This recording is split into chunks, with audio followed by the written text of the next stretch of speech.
The black and black era is in full swing in the PC, and AEW Dynamite had better pull a Tony Khan and fear for its damn life. My favorite era is this one because I consider it the black and black era. Black and black.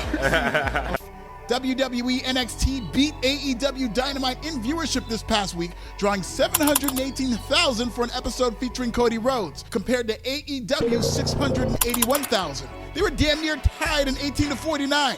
Now, before we go any further, let's spin the world-famous AEW Wheel of Excuses. Predatory Business Practices. I knew it. No, it's still going. Oh, it lands on the NBA Finals. AEW did go head-to-head against the NBA Finals, which definitely helped NXT. But for those of you in denial about AEW's viewership, NXT's viewership this week was actually disappointing compared to what they've been doing without Cody Rhodes. NXT did 768,000 just last week without Sexy Red. In fact, the episode with Sexy Red saw a 7% increase from the week prior. But if you really examine the numbers that night, Sexy Red's quarter didn't even draw the highest rating, Free Sexy. In other words, the bigger, blacker NXT has connected with a mainstream cable audience, particularly in 18-49. This mostly has to do with the product and the people on it. Today, we're going to talk about how NXT has cultivated, not appropriated, but cultivated black culture, why it's been rewarded with bigger ratings, and why AEW should be concerned, because by defaulting to IWC prototypes like Will Ospreay, they're essentially bringing a plastic knife to a cookout. Subscribe in Swahili. NXT every week feels like Black Twitter Tuesdays.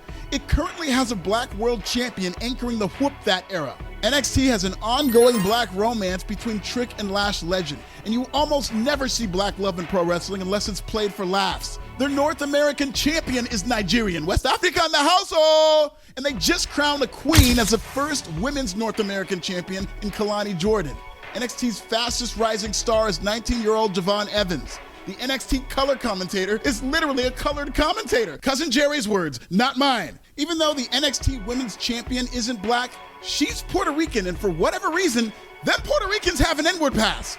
I don't make the rules. I'm just saying there's nothing white about NXT right now. Their Heritage Cup champion is Italian, but also a gangster. Tony D is basically a white Crip. In fact, the whitest part about NXT are the belts the women are holding and Vic Joseph. And it's working. NXT took its victory lap this week in an episode that was unapologetically black.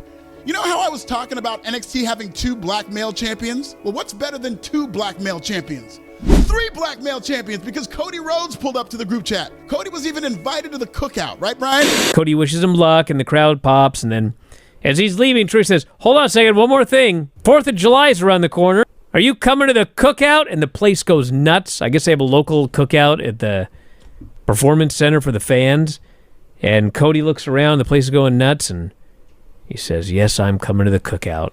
And they all go nuts, and guess he's going to the cookout. Yeah.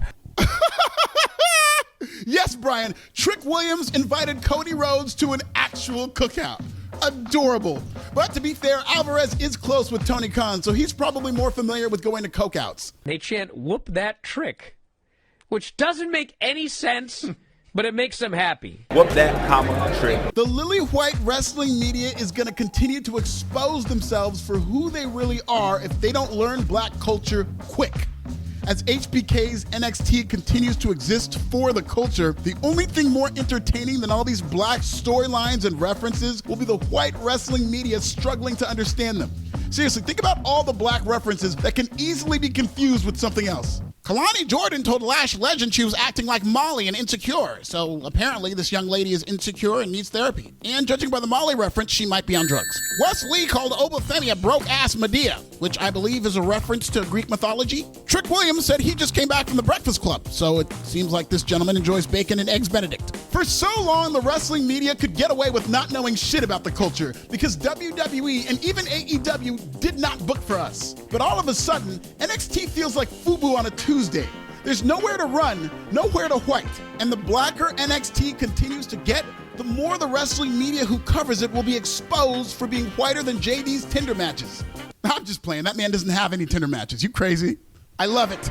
NXT is the realization of a point that I've made countless times on this app. Push black talent. Not to be fair, but to be cool. If I've said it once, I've said it a million, man march. There's no such thing as fair in this world, let alone in pro wrestling. But by pushing more black talent and turning NXT into Juneteenth, the product seems hip and the ratings don't dip. It's that simple. Black culture is where cool comes from. Even black nerds like me are cool and pushing the creative boundaries of how to cover pro wrestling like never before. Unlike last year, NXT has not built its viewership with cheap ratings bait appearances from main roster stars. They've done it with the culture. All the reasons NXT is up right now are all the reasons AEW is down. Sure, AEW has a black world champion, but Swerve Strickland is a black champion in AEW the way Cody Rhodes is a white man at a cookout. It's the exception to the rule. Cookouts don't get any whiter with Cody Rhodes attending, just like AEW doesn't get any blacker with Swerve as world champion. And that's not Swerve's fault. This isn't the My House era the way it should be. This isn't being booked as Swerve's TV show the way it should be. The Young Bucks, Jon Moxley, Jack Perry, Okada, MJF, and Will Ospreay are all being pushed more than Swerve, and that's just a short list. More specifically, the short list of men being pushed over Swerve in this company shouts to Tony Storm. While NXT is catering its show to its black champions, Swerve has to cater his black title reign to a white product. Will Ospreay is already closing in on winning the AEW championship, and if it's not at Forbidden Door, it'll likely be in his home country in Wembley at All In. AEW has failed to build real competition around Swerve. But right on cue, they're already heating up top stars like MJF and Daniel Garcia for Will Ospreay when he inevitably becomes world champion. So instead of trying something new and really going all in with Swerve as its ace, AEW will default right back to the internet wrestling prototype in Will Ospreay so they can hold on to whatever is left of its shrinking core audience. Good luck with that. Look, I like Will Ospreay. I really do. He's a great wrestler. He can even be a great character if AEW ever changes bookers. But this wrestling for the sake of wrestling gimmick ain't it. Once again, there's no story in a Will Ospreay feud. He's friends with Swerve Strickland, so it's just one of those tired, may the best man wins angles, because AEW does not know how to book heels. So lazy. Who the hell wants to see that? Will Ospreay is just another talent in a long line of wrestlers who benefit from the Dave Meltzer 5-star stimulus package. Just like Will Ospreay, just like Jon Moxley, just like Chris Jericho post-New Japan.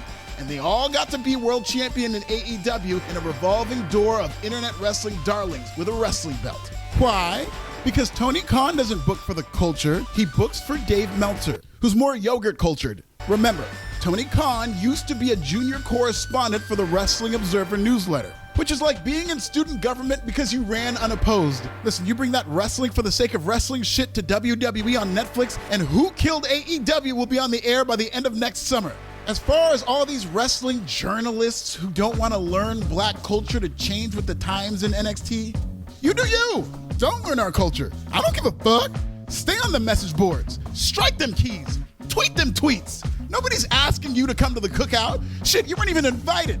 But Bryan Danielson, who is invited to the cookout, once had the coldest quote about learning black culture I ever heard from a white man. He said, quote, "Your black friends are not your Google," end quote.